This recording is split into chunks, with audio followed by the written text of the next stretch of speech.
Everything I can see is my own silhouette.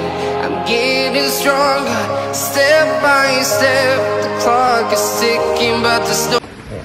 Hi guys! So, i-video ko lang ito talaga akong chow chow. So, ito yung chow chow ko na to guys. Ito, 5 sila magkakapatid. So, sa amin na to, dito na to pinanganak.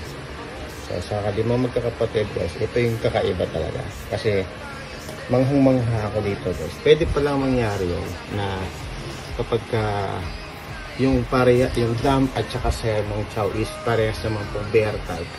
Pero ang pinalabasan po, meron pong lumalabas sa parang lion type.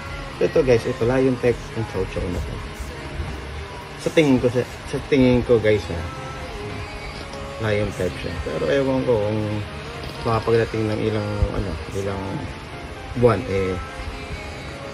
mag-transform na sa pagiging bear type. So ito guys, i-share ko lang sa inyo. Itong aso na to, ito talagang pinakakaiba sa lahat sa magkakapatid. Di mo sila pinapansin. Naiibahan sila sa itsura. So, ito yung natira sa amin. Ako naman guys, bawat pag-anak namin, nagtitira talaga ako ng isang tuta. So, ito yung natira sa akin. Ito na yung natira sa, eksakto naman babae din siya. Kasi nag-breed ko ako. So, okay na sa akin to. And then guys, ito, noon, kasi nag-experiment ako guys sa mga dog food. So, meron talaga, naniniwala talaga ako guys. So, may mga pagkain talaga na naghihiyang sa aso natin. Depende rin po sa breed. Naniniwala po ako doon. Ito kasi guys, dati ang ginagamit itong dog food, pinapakain ko dito sa mga chow-chow ko. Yung brand talaga na dog food na yun. So, maganda talaga sa aso na yun. Sa aso ko. Sa chow-chow guys. Maganda talaga siya. So, nag-shift ako guys. Medyo sinubukan ko yung mas murang dog food. So, fit din sa mag-i-exact din sa, or makikita naman natin guys kung bagay yung compatible yung pagsamahin yung ganung dog food. Yung ibang brand na dog food pagsamahin, makikita naman natin sa aso yan. So, dito guys, yung dalawang dog food na yun na pinagsama ko, okay siya. Maganda yung effects sa kanya. Maganda yung reaction sa katawan ng aso. So guys, ang pinag-usapan lang natin dito sa chow chow lang. So, sa ibang breed, example brand, sa isang, kunyari, English Bulldog.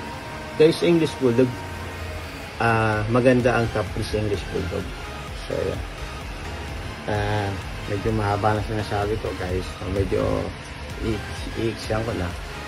So, ito lang guys, ang ginagamit kong dog food sa ngayon, para kasi maganda yung, talagang magiging maganda ang reaction niya sa kakatawan ng chow chow is yung holistic, at saka since medyo may kamahalan yung holistic, kinongvent ko sa power dog. So ito guys, so try nyo rin guys, subukan nyo rin. Medyo naglalagas yung aso niya, naglalagas yung balahibo niya guys, tapos parang nagkakaroon siya ng sakit sa balat. Ito guys, nawala to. So, parang nakalbo to. Kapit yung side na to. Yan. Tapos nawawalan siya ng balahibo dito. Nagmumukha siyang Pomeranian. Yun yung mga napansin ko. So, ibig sabihin guys, binalik ko yun sa dati niyang dog food. And then, dahan-dahan, nagkakaroon ulit siya ng balahibo.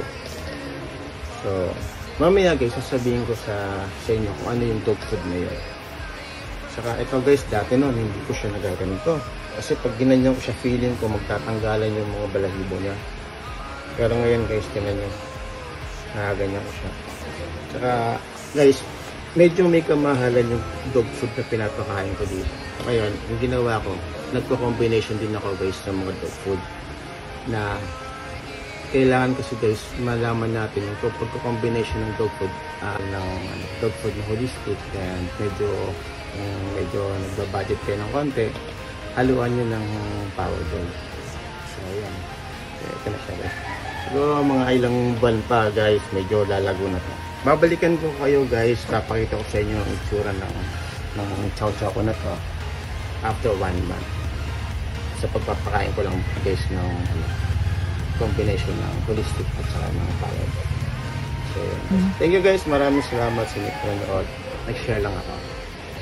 Keep safe.